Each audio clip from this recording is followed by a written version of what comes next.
Welcome to a new edition of the Famous Interviews with Joe Dimino. On this episode, we talk with author, business leader, and speaker Kim Sorrelle. She just sold her business in February of 2022. She is a cancer survivor, a widow, and an expert on love. She loves humor, and she's an experienced business owner with a demonstrated history of working in the food and beverage industry.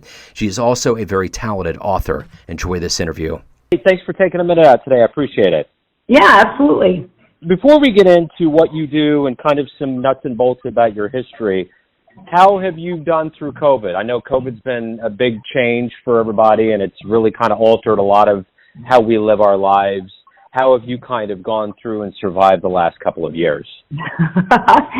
What a great question, Joe. Actually, my life has changed dramatically in the last 2 years. I'm an entrepreneur. I've had businesses all my life. So I was 18 when I started my first business, and I ended up deciding that I didn't have to be in business and be so crazy anymore. So I just in February sold the last of my businesses.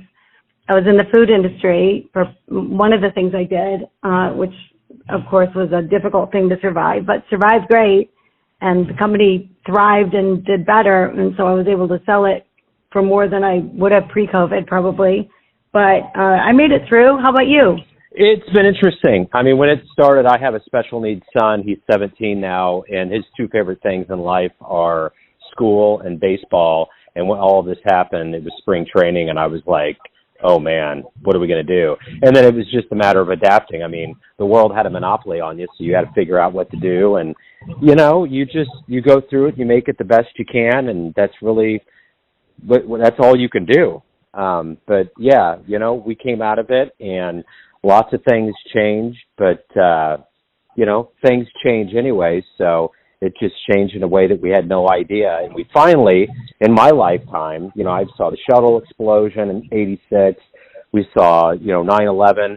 I mean, this has been something that would be akin to a World War I or II generation. That's so true. It's been such an interesting, strange, unpredicted time. It's just been crazy. Who would have ever thought that we would have lived through any of the things that you mentioned, but this in particular, this is just so odd, the whole thing. You know, when I was a kid, I used to get those little weekly reader things, and it would say, you know, if we don't change things, we're going to run out of water, we're going to have this, we're going to have that. And then being, you know, a kid of the 80s, I would see all these shows with these doomsday scenarios, and it just seemed like it was far-flung, but it also seemed like we've been hurtling towards the precipice. So when this happened, you know, in my lifetime, I've been groomed to like, not expect it, but not to be surprised. You know? Yeah, I hear what you're saying. Yeah, I think that's so true. It's always been interesting to me that when you see movies about the far future, like I was a little kid when Soylent Green came out, and we would go to the movie, the drive-in on a Friday night. You know, it was a cheap thing for my parents to do. And the second feature was always a harsher movie. They were hoping the little kids would be asleep, I think, and Soylent Green scared me to death. But movies just were always doom and gloom for the future. Everything in the future was going to be so bad. And then here we were facing, you know, some of that, I guess. But I like to think that the future is not going to be quite as doom and gloom as was predicted in so many movies, right? Well, my wife had a movie on during the pandemic that was about a pandemic, and everything they were doing in there was like, oh my, like just how divisive people got. You know, there was one side or the other, and if you got the vaccine, it was like getting the mark, and there was these militia groups, and then there was this mistrust of the government. There was so many things that probably people didn't really pay attention to or hone in on that completely came into fruition. It was really, I typically never watched like viral movies because it would freak me out to think that something biologically pugnant like that could get out and do what it could do. But, you know, while we were in the middle of it, there were so many things. Whoever put this movie together was on top of it. Wow. Yeah. That's crazy. Yeah. So I'm curious, in your lineage, how did you become highly motivated to become a business owner? Kind of take me back to where you grew up and how all this began for you. Sure. Well, my dad was an entrepreneur. My dad was one of the hardest working people I've ever known. And he was in the Navy, and then he sold Kirby vacuum cleaners to try to get through some college, and got married, and then was a salesperson. And I think if you can sell, you can do anything. You know, like that's one of the best skills to have, is to be able to sell. And he was very good at it. And so he started a company when I was 6 years old. He started a plastic bag manufacturing company that did real well and grew and did what it should do. And we even had a plastic bag machine in our basement. And if we wanted to go to a movie or something, we had to make bags to go to the movie, to earn money to go to the movie. So we were always, I've got two older brothers, and we were just always taught the value of hard work and the value of diligence. And so it came quite naturally then to just go after it. Like I think part of it was being taught to be fearless and not be afraid of anything, including taking chances. And so you win some, you lose some, but in the end, there's great reward for great hard work. So I came by it naturally, I guess. Long answer to a short question. So how did everything begin for you? Did you have talk to me about the business and how all of it kind of culminated to you selling the business recently and being where you're at right now? Yeah, sure. So right out of high school, I partnered with my mom and my dad. My dad actually had sold his plastic bag company and was working for the owners, the new owners, and then ended up getting let go from that job. And so he was jobless when I graduated from high school, and trying to figure out what to do next chapter. He was never afraid of being jobless. It wasn't a big deal, but it was something he had to figure out.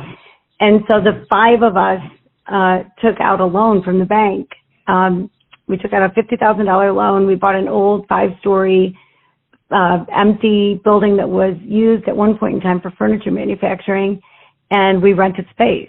And we thought it'd be a great idea to do this, and then we could pay for our college that way. And while my dad's figuring out his next chapter, well, we ended up selling that building, buying another, selling that building, buying another. Meanwhile, there was a piece of property for sale that was a little 9-hole golf course with a shack on a hill. And I thought, well, holy cow, I got some money. Why not invest in that? Land is good. And so bought that. And I would have been 22 at the time. Bought that piece of property and turned it into 18 holes, added fine dining, added banquet facilities. I had indoor golf there for a while, and then I bought another facility. And then along the way, I bought other businesses or started other things with my family, and some things I did, more things I did alone. But we had a grocery store in St. Croix for a while. We had a travel agency.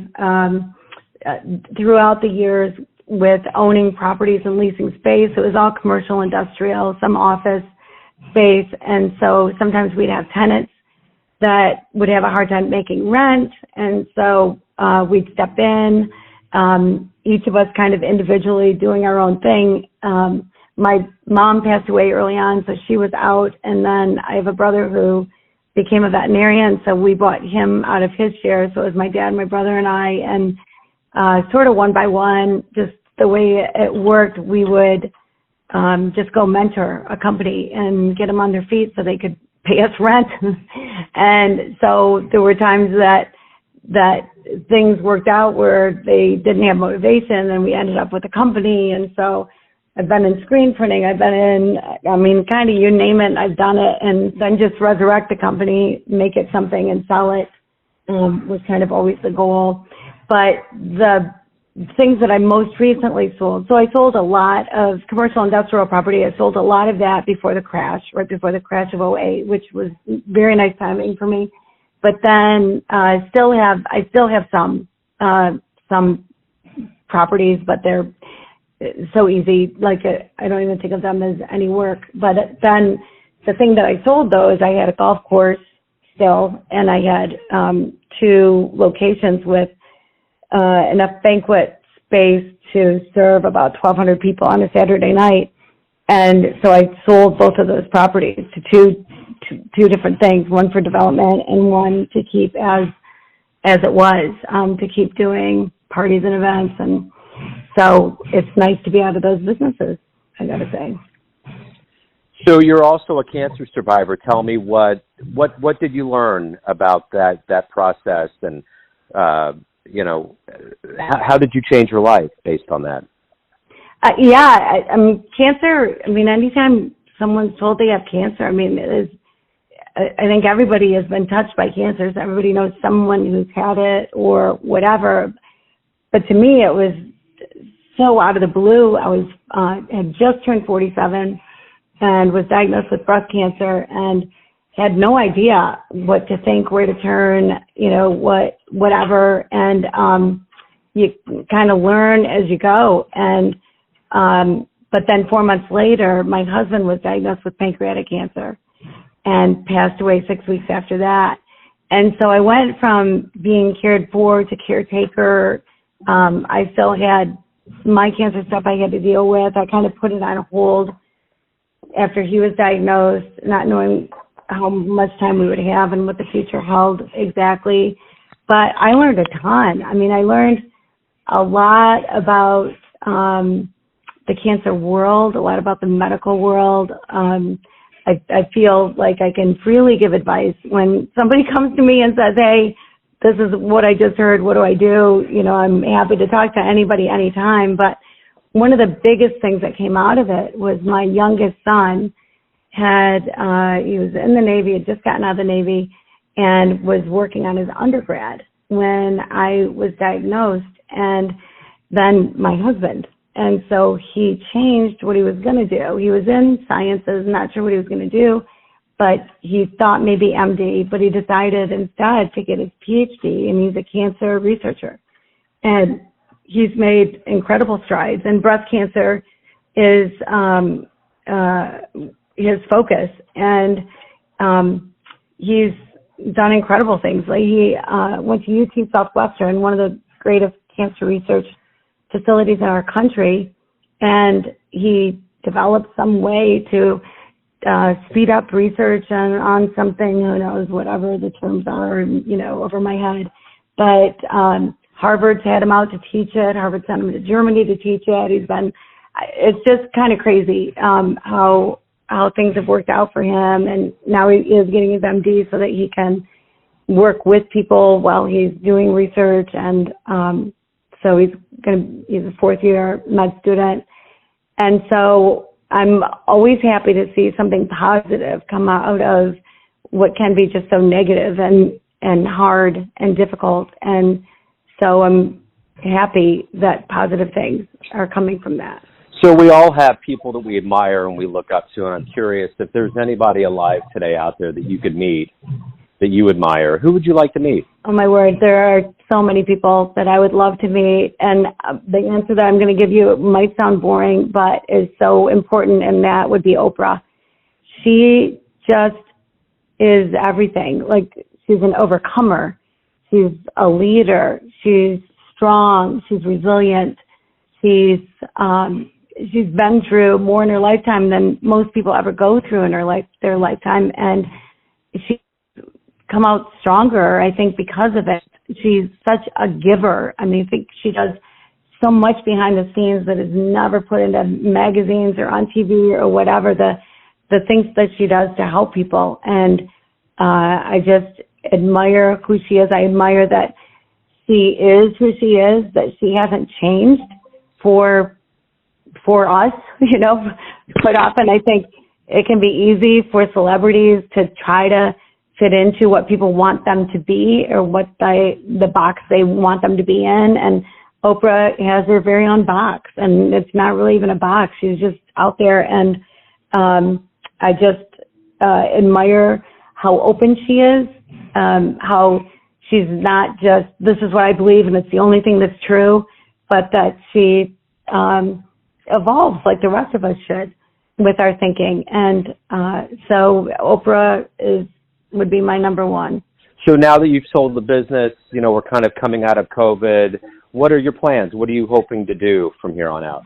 Well, I have a book that came out in December, so it's been out for a few months. When I was ready to go back to work after losing my husband and everything I had to go through physically, I wasn't sure what I was going to do, if I was going to go back into my businesses. I had people running them, or back into the nonprofit world. I was running a nonprofit organization, and still do today, actually. And so I thought I'd take it slow and become part-time bookkeeper for a nonprofit organization that was run by this gentleman, but that my father and I had started 10 years before that. And so January 1, clean books. And then 12 days later, there was an earthquake in Haiti that killed 200,000 people. And so I went from part-time bookkeeper to 24/7, all out, on the ground in Haiti. And for the next several years, I was in Haiti for at least part of the month, every single month for several years, working hard. I mean, it's the toughest place I've ever worked. And I've worked in a lot of countries, and it's by far the hardest. And, but losing my husband and working in Haiti, and, for whatever reason, I just questioned the truth about love, because it's not like you go to the bookstore and there's a manual, right? Or Love for Dummies, like how do you find out about love, what love is? There's songs written, there's books, there's movies, but what is it really? And so I decided I was going to figure it out. So I dedicated what ended up being more than a full year to just figuring out what love actually is. And then I wrote about it. And so my book is Love Is. And I really believe that I learned so much about love. It definitely changed my life. I really believe it would change anybody's life to know the things that I know, which is why now I'm very passionate about sharing it. It's the freest, most wonderful, most incredible way to live when you really know what love is and then walk in it. And so that is what I'm doing now. That's what I'm working on. That's my passion, and that's where life is taking me. So if you have a dream tonight and you run into your younger version around the time that you were starting your first business, and you could give your younger version a piece of advice based on what you've seen and lived through, your wisdom, what would you tell your younger version? I would say take a breath, that life is short. And I worked so many hours to build businesses. I mean, I worked so much. And after a while, there probably was a time that I could have maybe hired an extra person, or even put more trust in the people around me, that I didn't have to be there quite as much as I was. And I would say stop and smell the roses, and work hard, absolutely, but you don't have to kill yourself to be successful. So everyone has a perception or an idea of who they think you are, your family, your friends, associates, everyone that knows you. But ultimately, you're the one living your life. What's your perception of you? Who do you think you are? I think I'm a lot of fun. I think I'm a good friend. I hope that I'm a good parent. I know I'm a good grandparent. I think that I truly love people. I truly love people, and I love to serve. I love to give. And so, that's who I am, I guess, is because that's my life is serving and giving. And, the funny thing about that is no matter how hard I try to give, or try to give as much as I can, I always get more in return than I can ever give. That's my life. That's who I am. Beautiful, Kim. So let's get to the good business here. If anybody wants to get your book, they want to learn more about you, anything along those lines, where can they go and find that? Amazon, of course. Any online bookseller has my book. It's also in brick and mortar stores, Barnes and Noble, other stores. And Love Is the name of it. I have a website, kimsorrelle.com. My last name, I'm literally the only Kim Sorrelle spelled my way in the entire world because there are way too many letters. There are 2 R's, 2 E's, 2 L's, SORRELLE. But kimsorrelle.com. I'm easily accessible. I'm on social media. I'm out there and available. I love to hear from people. I love to help in any way I possibly can. And so I love it when people reach out. There's a lot of people that are using my book with their families or their small groups or their book club or their church groups or in businesses. They're using it and having the whole staff read it, and it's great. And then I can connect like on Zoom to do a call to get questions answered or whatever. And so it's very available. Love is Kim Sorrelle. Kim, thank you for opening up today. Good luck with everything as we move forward. Yeah, well, thank you so much. To you too. Thanks for tuning in to another famous interview with Joe Dimino, where we cover the world of art, literature, and music, and business around the globe. If you want to hear more interviews, you can visit the Famous Interviews with Joe Dimino YouTube channel. Thanks again for listening, and until next time.